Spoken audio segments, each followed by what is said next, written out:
அதாவது 6ஆம் தேதி பார்த்தீங்கன்னா சனி பிரதோஷம் அப்படிங்கிறது வருது. ரொம்ப அற்புதமான நாளுங்க, தவற விட்டுறாதீங்க. மறக்காமல் உங்கள் நண்பர்களுடனும் பகிர்ந்துக்குங்க. அவங்களும் ஆலயத்திற்கு சென்று இறைவனை வழிபட்டு பலனடையட்டும் அப்படின்னு தான் வேண்டி விரும்பி கேட்டுக்கொள்கின்றோம். சிவவிரதங்களில் உயரியதாக சொல்லப்படுறது நம்மளுக்கு நல்லா தெரியும், பிரதோஷ விரதம். அதுலேயும் குறிப்பாக இந்த சனி பிரதோஷத்தை குறிப்பிட்டு சொல்லுவாங்க. இந்த நாளில் இறைவனை வேண்டி விரதம் இருந்து வழிபடுபவருக்கு கேட்ட வரம் கிடைக்கும் அப்படின்னா அதில் மாற்று கருத்தே இல்லை. அதுலேயும் குறிப்பாக பார்த்தீங்கன்னா இது தேய்பிறையில் வருகின்ற சனி பிரதோஷம் ரொம்ப அற்புதமானது. இந்த நாளில் நம்ம விரதம் இருந்து வழிபாடு செய்யும் போது உடலில் பிணி பீடை நோய் நொடிகள் இருக்குது அப்படின்னா அது நீங்கும் அப்படின்னு உறுதியாக சொல்லப்படும். இன்னொன்று, சனி பகவானுடைய பார்வையினால் ஏற்படக்கூடிய பிரச்சனைகளிலிருந்து விமோசனம் கிடைக்கும் அப்படின்னு சொல்லுவாங்க. ஏன்னா இப்போ குறிப்பிட்ட சில ராசிகளுக்கு பார்த்தீங்க அப்படின்னா சனி பகவானுடைய உக்கிரமான பார்வையில் ரொம்ப கஷ்டப்பட்டுட்டு இருப்பாங்க. அவங்க எல்லாமே இந்த சனி பிரதோஷத்தன்னைக்கு சிவபெருமானுடைய ஆலயத்திற்கு சென்று சிவபெருமானை வழிபடும் பொழுது அந்த தாக்கங்களிலிருந்து படிப்படியாக நம்மை பாதுகாத்து கொள்ளலாம் அப்படிங்கிறத தெரிஞ்சுக்கணும். ஏன்னா இறைவனை சரணடைந்து விடுகின்றோம் அப்படிங்கும் போது அந்த தாக்கம் படிப்படியாக குறைய ஆரம்பிக்கும். அதற்காகத்தான் அப்படிப்பட்ட நாளில் காலையில் எந்திரிச்சு குளிச்சுட்டு நெற்றி நிறைய விபூதி அணிந்து கொண்டு உபவாசத்தை ஆரம்பிக்க வேண்டும். ஒரு நாள் உண்ணாமல் இருக்க முடிந்தால் தண்ணீர் மட்டும் அறிந்து கொண்டு உபவாசமாக இருந்து மாலையிலே நடக்கக்கூடிய அந்த பிரதோஷ வழிபாடுகளிலே கலந்து கொள்வது ரொம்ப உசித்தமான விஷயம். இல்லை முடியலைன்னா பால் பழ ஆகாரங்களை எடுத்துக்கொள்ளலாம், தவறு கிடையாது. முடிந்தவர்கள் விரதமாக இருக்கலாம். ரொம்ப சிறப்பு என்னன்னா, இன்னைக்கு பகல் பொழுதுல ஆலயங்களுக்கு போய் அங்கே நடக்கக்கூடிய சின்ன சின்ன உழவார பணிகளிலே கலந்து கொண்டு அந்த பணிகளிலே பங்கு கொள்ளும் பொழுது கண்டிப்பாக அதற்கான பலனும் இறைவன் கொடுப்பார் அப்படின்னு அதில் மாற்று கருத்தே இல்லை. நீங்கள் ஆலயத்திற்கு போகிறீங்க, அங்கே போயிட்டு தேவாரம், திருவாசகம், திருமந்திரம் போன்ற 12 திருமுறைகளில் ஏதேனும் ஒரு பாடல்களை பாராயணம் செய்து கொண்டிருப்பது அப்படிங்கிறது உங்களுடைய ஆற்றலை பெருக்கித் தரும். அதே போல் மாலை 4:30 மணிக்கு மேலே அந்த பிரதோஷ பூஜை ஆரம்பிக்குது இல்லையா, அப்போ உங்களால் முடிஞ்ச அளவுக்கு நம்ம என்ன பண்ணலாம் அப்படின்னு பார்த்தோம்னா அபிஷேக பொருட்களை இறைவனுக்கு வாங்கி தரலாம். ஏன்னா சிவபெருமான் அபிஷேக பிரியர். அதனால் நம்மளால் என்ன முடியுதோ, பசும்பால் கிடைக்குதுன்னா பசும்பால், பசும் தயிர் கிடைக்கிறது என்றால் பசும் தயிர், திருமஞ்சன பொடி வாங்கி தரலாம், சந்தனம், தேன், இந்த மாதிரி நம்மளால் என்ன முடியுதோ வாங்கி தரலாம். இல்லை என்னால் எதுவும் முடியல அப்படின்னா குறைந்தபட்சம் வில்வ இலையாவது வாங்கி கொடுக்கலாம். அன்றைய தினத்திலே தாமரை பூ, வில்வம், ரொம்ப சொல்லப்போனால் தும்பை பூவை மாலையாக கோர்த்து தும்பை மாலை, இது எல்லாமே இறைவனுக்கு சாற்றுவது அப்படிங்கிறது நினைத்த காரியத்தை நிறைவேற்றி தரும் அப்படிங்கிறத மறந்துட வேண்டாம் நண்பர்களே. அன்றைய தினத்தில் நந்தியம்பெருமான் வழிபாடு அப்படிங்கிறது ரொம்ப சிறப்பு. நந்தியம்பெருமானுக்கு பச்சரிசியும் வெல்லமும் கொண்டு போய் வச்சு வழிபாடு செய்கிறது கண்டிப்பாக உங்களுடைய அந்த எதிர்மறை தாக்குதல்ல இருந்து நம்ம இதுவரையிலும் பட்டுக்கிட்டு இருக்க கஷ்டத்துலேருந்து ஒரு விமோசனத்தை கொடுக்க வல்லார் அப்படிங்கிறத தெளிவாக தெரிஞ்சுக்கங்க. சோமசூக்த பிரதட்சணம்னு ஒரு முறை இருக்குது. இந்த பிரதோஷ காலத்தில் ஆலயத்தை அந்த சோமசூக்த பிரதட்சணம் என்ற முறையிலே வலம் வருவது இறைவனுடைய பூரணமான அருளை பெற்றுத்தரும் அப்படிங்கிறத மறந்துட வேண்டாம். குறிப்பாக சொல்லணுன்னா அந்த பிரதோஷ நேரத்தில், பிரதோஷ காலத்தில் சிவாலயத்தில் அமர்ந்து சிவநாமம் ஜபியுங்கள், மனதார தியானம் செய்யுங்கள், மனதிலே பஞ்சாட்சர மந்திரத்தை தியானம் செய்து கொண்டே இருங்கள். இறைவனை ஆக்ஞா சக்கரத்தில் நிறுத்தி நாம் செய்கின்ற அந்த ஜபம் அப்படிங்கிறது, அந்த தியானம் அப்படிங்கிறது இறைவனிடம் நம்மை அழைத்து செல்லும், நெருக்கமாக அழைத்து செல்லும். அதன் மூலமாக இறைவனை நம்மால் உணர முடியும் அப்படிங்கிறத தெரிஞ்சுக்குங்க.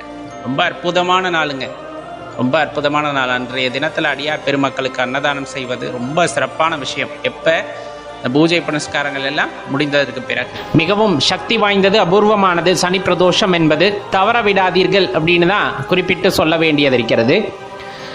பெரும்பாலும் சிவபெருமானுக்கு இருக்கக்கூடிய விரதங்களில் பிரதோஷ விரதம் அப்படிங்கிறது ரொம்பவே முக்கியத்துவம் வாய்ந்தது. எந்த தோஷங்களையும் போக்கக்கூடிய ஆற்றல் அப்படிங்கிறது இந்த பிரதோஷத்துக்கு உண்டு அப்படின்ட்டு குறிப்பிடப்படுவது உண்டு. மற்ற நாட்களில் வர்ற பிரதோஷத்தை காட்டிலும் இந்த சனிக்கிழமையில் வருகின்ற பிரதோஷம் அப்படிங்கிறது அற்புத சக்திகளை வாரி வழங்க வல்லது. அதே போல் அபூர்வமான ஒன்று அப்படின்னு சொன்னால் அது மிகையாகாது.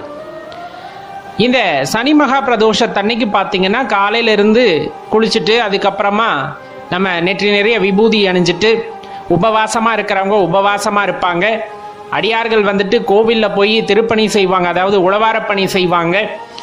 அப்படி முடியாதவங்க வந்துட்டு இருக்கிற இடத்துல இருந்து தேவாரம், திருவாசகம், திருமந்திரம் இது மாதிரி சிவபெருமானை போற்றி பாடக்கூடிய அது தத்துவ நூல்களை வந்துட்டு படித்து கொண்டிருப்பார்கள். இல்லை வேலைக்கு போகிறவங்களா இருக்கோம், எங்களால் இவ்வளோலாம் படிக்க முடியாது அப்படின்னு நினச்சா காலையில் எந்திரிச்சதுமே நீங்கள் ஒரு பதிகமாவது குறைந்தது படித்து விடுங்கள். படித்து முடித்ததுக்கப்புறமா சிவ மந்திரங்களை நீங்கள் ஜபித்து கொண்டே இருக்கலாம் அன்று பொழுது முழுக்க. 4:30 to 6 அப்படிங்கிற அந்த காலமானது பிரதோஷ நேரம், சனி பிரதோஷ நேரம் அப்படின்னு சொல்லக்கூடியது. அபிஷேக ஆராதனைகள் நந்தி எம்பெருமானுக்கும் ஈசனுக்கும் நடக்கும். இரண்டையும் ஒரு சேர பார்ப்பது அவ்வளவு புண்ணியத்தை வாரி வழங்க வல்லது அப்படிங்கிறத தெரிஞ்சுக்குங்க. சனி திசையால் பாதிக்கப்பட்டிருக்கவங்க, சனியோட கோர பிடியில் வந்துட்டு சிக்கி இருக்கவங்க, இவங்கெல்லாம் இந்த சனி மகா பிரதோஷத்தில் போய் கலந்துக்கும் போது அந்த பிரச்சனைகளிலிருந்து நம்மால் வெளிவர முடியும் அப்படிங்கிறத மறந்துட வேண்டாம். பெரும்பாலும் ஆலயங்களுக்கு செல்ல முடிகிறது அப்படிங்கும் போது அபிஷேகத்துக்கு உங்களால் என்ன பொருட்கள் வாங்கி கொடுக்க முடியுமோ வாங்கி கொடுக்கலாம். பால் வாங்கி கொடுப்பாங்க, தயிர் வாங்கி கொடுப்பாங்க, திருமஞ்சன பொடி வாங்கி கொடுப்பாங்க. இந்த மாதிரி நம்மளால் என்ன பொருள் வாங்கி கொடுக்க முடிகிறதோ இறைவனுக்கு வந்துட்டு வாங்கி கொடுக்கலாம். காரணம் அபிஷேக பிரியர் எம்பெருமான் ஈசன் அப்படின்னு சொல்லலாம். அதனால் அதெல்லாம் வாங்கி கொடுக்க முடியல அப்படின்னா குறைந்தபட்சம் வில்வம் வாங்கி கொடுக்கலாம். நந்தி எம்பெருமானுக்கு வில்வ மாலை அல்லது அருகம்புல் மாலை போடுவது உத்தமம். அதுலேயும் குறிப்பாக பார்த்தீங்கன்னா தும்பை மாலை போடுவது வந்துட்டு மிகவும் உன்னதம் இந்த நாளில். இந்த சனி மகா பிரதோஷத்தன்னைக்கு பார்த்தீங்கன்னா நந்தியம்பெருமானுக்கு பச்சரிசியும் வெல்லமும் கலந்து வைக்கிறது ரொம்பவே உத்தமமான விஷயம். நீங்கள் நினைத்ததை நடத்தி கொடுக்கும் அப்படின்னு குறிப்பிடப்படும். கோவிலை சுற்றி வர்றதுல வந்துட்டு ரொம்ப முக்கியம். நீங்கள் சிவாலயத்தை மற்ற நாளில் சுற்றி வர்ற மாதிரி இல்லாமல் சோமசூக்த பிரதட்சணம் அப்படின்ட்டு ஒரு முறை இருக்குது. அந்த முறைப்படி இன்றைய தினத்தில் வந்துட்டு சுற்றி வர்றது உங்களுக்கு அபூர்வ பலன்களை கொடுக்கும், நிறைய எனர்ஜியை ரிசீவ் பண்ணி கொடுக்கும். அதுதான் அந்த இடத்துல ரொம்ப முக்கியமான விஷயம். சிவனுக்கும் நந்திக்கு இடையில போகக்கூடாது அப்படிம்பாங்க. இப்போ இந்த விரதத்தை எல்லாருமே இருக்கலாம். ரொம்ப வயதானவங்க, நோய்வாய்ப்பட்டவங்க, கர்ப்பிணிகள் இவங்கெல்லாம் விரதம் முழுமையாக சாப்பிடாமல் இருக்க முடியாதுன்னு நினச்சிங்கன்னா நல்லா சாப்பிடுங்க. மனம் குளிர சாப்பிடுங்க, வயிறு குளிர சாப்பிடுங்க, தவறு கிடையாது. நல்லா சாப்பிடலாம். சிவமந்திரத்தை மட்டும் அன்னைக்கு சொல்லிக்கிட்டு இருக்கிறது உத்தமமான விஷயம். அவர்கள் எல்லாம் முடிஞ்சவங்க மட்டும் சாப்பிடாம இருந்து விரதம் இருக்கலாம். 6 மணிக்கு மேலே அபிஷேகம் எல்லாம் முடிஞ்சதுக்கு அப்புறமா சாப்பிட்டுக்கலாம். இல்லை என்னால் கோவிலுக்கு போக முடியல, பேரிடர் காலத்தில் கோவிலுக்கு போக முடியல அப்படின்னா நீங்கள் சிவாலயத்துக்கு போக முடியலன்னா கூட வீட்டில் பூஜை அறையிலேயே விளக்கேற்றி வச்சு அந்த நேரத்தில் எம்பெருமான் ஈசனோட படம் இருந்ததுன்னா பூக்களால் அலங்காரம் செய்து நம்ம ஏற்கனவே சொன்ன அந்த தேவாரம், திருவாசகம் இந்த மாதிரி பதிகங்களை பாடுவது உத்தமம். வீட்டில் நிறைய எனர்ஜி கிடைக்கும் வீட்டில் அந்த பாடல்களை பாடும்போது.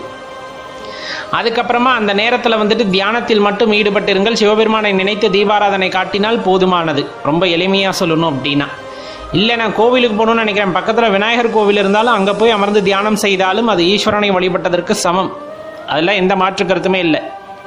அதனால் அவ்வளவு சக்தி வாய்ந்த சனிமகா பிரதோஷம் உங்களது பிரச்சனைகளை தீர்க்கக்கூடியது. சனி பிரதோஷத்தை பிரதோஷத்தை கடைபிடித்தாலே நிறைய பேர்கள் கிடைக்கப்பெறும். அதுலேயும் சனி பிரதோஷத்தை நம்ம விரதத்தை கடைபிடிச்சோன்னா நம்ம மனசில் இருக்க குற்றம் குறை நீங்கும், உள்ளே இருக்க அழுக்குகள் நீங்கும். ரொம்ப சுத்தமான மனுஷனா, ரொம்ப சக்தியுள்ள மனுஷனா நம்மளால் மாற முடியும் அப்படிங்கிறத மறந்துட வேண்டாம். இவ்வளவு சக்தி வாய்ந்த சனி பிரதோஷம் வருகிறது. மறக்காமல் உங்கள் நண்பர்களுக்கும் தெரியப்படுத்துங்க, அவங்களும் கடைபிடிக்கட்டும். எப்போவுமே இந்த பிரதோஷமாகட்டும், விரத மகிமையாகட்டும் எப்போது நிறைவு பெறுகிறது அப்படின்னு பார்த்தோன்னா தான தர்மங்கள் செய்வதன் மூலமாகத்தான் அந்த விரதமானது நிறைவடையும். அதனால் சனி பிரதோஷத்தன்னைக்கு உங்களால் முடிஞ்ச தான தர்மத்தை ஏழை எளியோர்களுக்கு கோவிலில் வழங்குகள். இல்லை வீட்டுக்கு பக்கத்தில் இருக்காங்க அவங்களுக்கு கொடுக்கலாமான்னா தாராளமாக கொடுங்க. அன்னதானம் வழங்கலாம், வஸ்திரதானம் கொடுக்கலாம். இந்த மாதிரி உங்களால் என்ன இயலுமோ அன்றைக்கு சிவபெருமானோட நாமத்தை சொல்லி கொடுங்க. கண்டிப்பாக அது உங்களுக்கே தெரியாமல் பல புண்ணியங்களை உண்டாக்கும். உங்களுக்கு மட்டுமல்லாமல் உங்கள் சந்ததிகளும் நல்ல ஆரோக்கியமாக வாழ அது வழிவகுக்கும் அப்படின்னா அதில் மாற்றுக்கருத்து இல்லை நண்பர்களே. மறந்துட வேண்டாம். முடிஞ்ச அளவுக்கு இந்த சனி மகா பிரதோஷத்தை தவற விடாதீங்க. உங்கள் நண்பர்களுடனும் பகிர்ந்து கொள்ளுங்கள், அவர்களும் பலனடையட்டும்.